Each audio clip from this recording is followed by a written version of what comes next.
Днес ще ви покажа една много специална поръчка.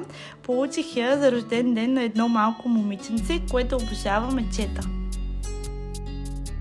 Реших чашата да бъде не просто подарък, а спомен, който ще остане с нея и ще я кара да се усмихва всеки ден.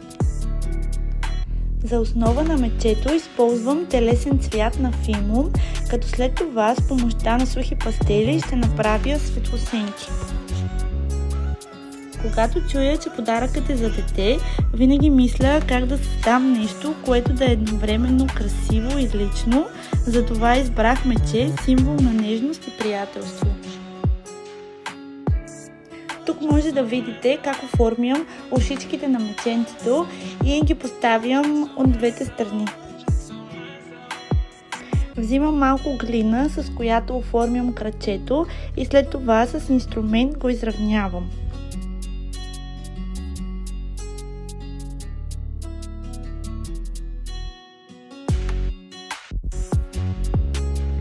Вече основата на мечето е готова. Оформила съм главата, тялото и съм добавила опашката. С помощта на инструмент му придавам пухкав вид, за да изглежда по-реалистично.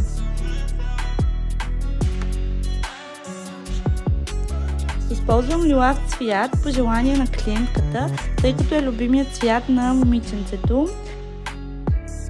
Обичам да придавам малки щрихи, като тази панделка, защото всеки детайл носи емоция.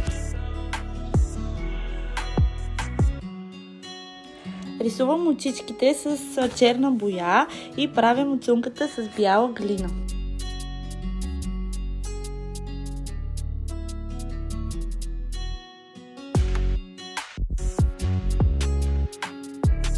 Най-личният момент е когато поставям името. Това вече не е просто чаша, а подарък, направен специално за нея.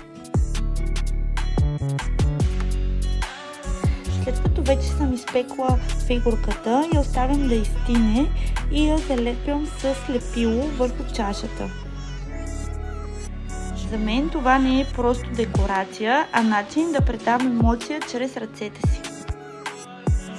Ето и крайният резултат – мече, което ще напомня за един щастлив рожден ден. Ако ви харесва видеото, последвайте ме и направете своята поръчка в Instagram.